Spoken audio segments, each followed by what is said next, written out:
High সবাইকে, আমি Ananya and again welcome back to my blogs. আজকের ব্লগটা আমি বানাচ্ছি রোটেট করে, কারণ ফেসবুকে স্ক্রিন সোজা করে ভিডিও দেখতে ভালোই লাগে, কিন্তু ইউটিউবে কিন্তু অতটা ভালো লাগে না। যেহেতু আমি সেম ভিডিও ফেসবুক আর ইউটিউব দুটোতেই পোস্ট করি, তাই ভাবছি এখন থেকে রোটেট করে ভিডিও বানাবো। আর আমি যদি রোজ একভাবে ভিডিও বানাই তাহলে তোমাদেরও দেখতে ভালো লাগবে না, আর আমারও রোজ একইভাবে বানাতে ভালো লাগবে না।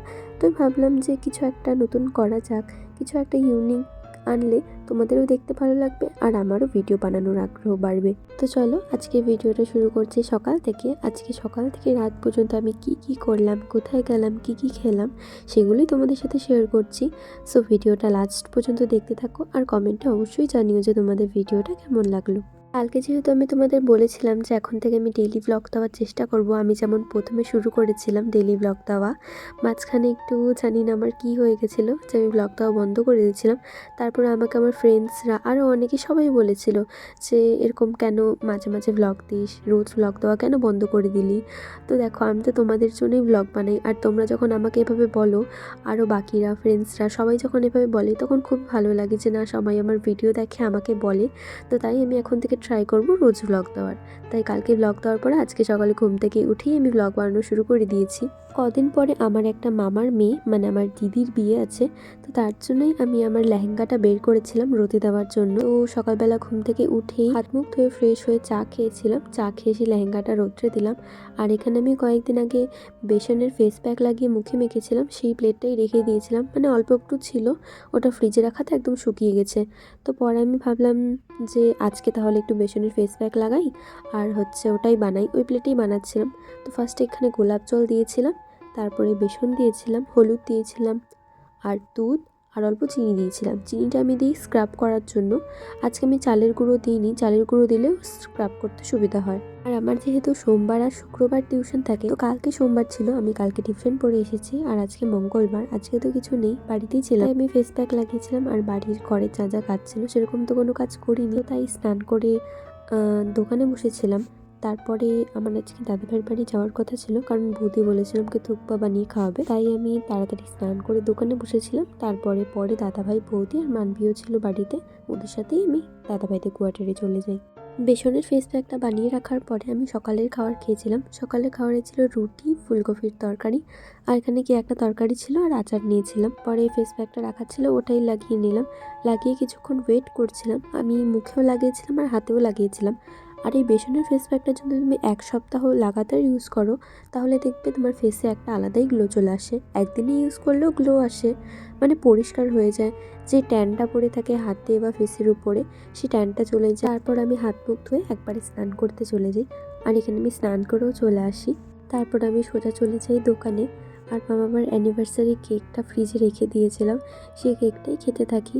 আর পরে বম্মা আসে, আর বম্মা এসে মানবিকে দিয়ে যায়, আর মানবি এখানে এসে দুষ্টামি করছিল খুব। পরে বাবা চলে আসে, আর আমি বাবার গাড়িতে হামলা করি, আর দেখলাম যে মিমি ছিল, আর অনেকদিন ধরে মিমি খাই না, তো আমি ভাবলাম আজকে মিমিটাকে রান্না করেই খাই। অন্য সময় তো কাঁচা যে মিমিটা থাকে, মিমিটাই মানে মিমি তো ভাজাই থাকে প্যাকেটে, তো সেই মিমির সাথে যে মশলাটা থাকে ওটা দিয়েই খাই। কিন্তু আজকে আমি ভাবলাম যে ম্যাগির মতো একটু বানাই, তো ওটাই বানাচ্ছিলাম। ফার্স্টে আমি তেল গরম করেছিলাম, তেলে একটা শুকনো লঙ্কা কেটে দিয়েছিলাম, আর এখানে আমি রসুনই দিয়েছিলাম। পরে পেঁয়াজ, বাঁধাকপি, লঙ্কা, টমেটো এগুলো দিয়েছিলাম, এগুলো দিয়ে ভাজা ভাজা করে মশলাটা তৈরি করে নিয়েছিলাম। তারপরে আমি মিমিটা দিয়ে দিই আর জলও দিয়ে দিই, দিয়ে একটু মানে সেদ্ধ করে মাখা মাখা করে বানিয়েছিলাম। আর ফার্স্টে যেহেতু তেলের মধ্যে শুকনো লঙ্কাটা দিয়েছিলাম, ওটার জন্য খুব ঝাল হয়েছিল। লাস্টে গিয়ে দেখি একটু বেশি স্পাইসি হয়েছে, মানে আমি এতটা স্পাইসি খাই না, আমি বলতে গেলে খুবই কম, মানে একদমই ঝাল পছন্দ করি না, একদম হালকা হলে হালকা খাই। তারপর মিমিটা বানানো হয়ে গেলে আমিও নিয়ে নিই একটা প্লেটে, আর মাকেও দিই অল্প, আর দাদাভাই আর বৌদি ছিল, ওদের দুজনকে একসাথে একটা প্লেটে অল্প দিয়ে দিই। আসলে আমি 3 প্যাকেটই বানিয়েছিলাম, তো অতটা হয়নি। তারপর দাদাভাই এসে বললো যে রেডি হতে, তো আমি জাস্ট টপ আর জিন্সটা পরে নিলাম। তারপর রাস্তায় গেলাম, গিয়ে দেখি মানবি এখানে নিচে নোংরা হাতাচ্ছিল, পরে ওকে উঠালাম, নিয়ে গিয়ে বম্মার কাছে দিলাম। তারপরে দাদাভাই আমি বৌদি মিলে স্কুটিতে রওনা দিয়ে দিলাম।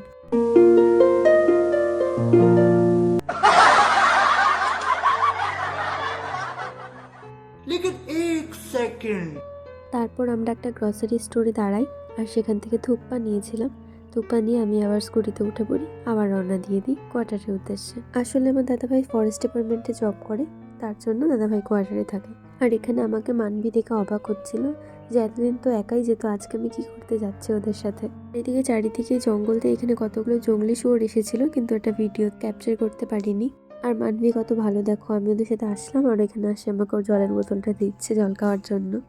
আর এই যে এটা হচ্ছে দাদাভাইদের কোয়ার্টার। আর এখানে মানবি এসেই আবার দুষ্টামি করা শুরু করে দিয়েছে, এদিকে যাচ্ছে ওদিকে যাচ্ছে। তারপরে মানবিকে বৌদি মুড়ির বাটি দিয়ে বসিয়ে দিল, আর এখানে দাঁড়িয়ে দাঁড়িয়ে টিভিতে কার্টুন দেখছিল। মানবি নিজেও মুড়ি খাচ্ছিল আর আমাকেও হাতে দিচ্ছিল, কিন্তু যখন আমি ভিডিও করছিলাম তখন আর আমাকে দিচ্ছিল না। আর এখানে বৌদি থুকপা বানানোর জন্য সব কিছু ইনগ্রেডিয়েন্টস যা যা লাগবে সব রেডি করছিল। আর এখানে কফিও নিয়ে চলে এসেছিলো।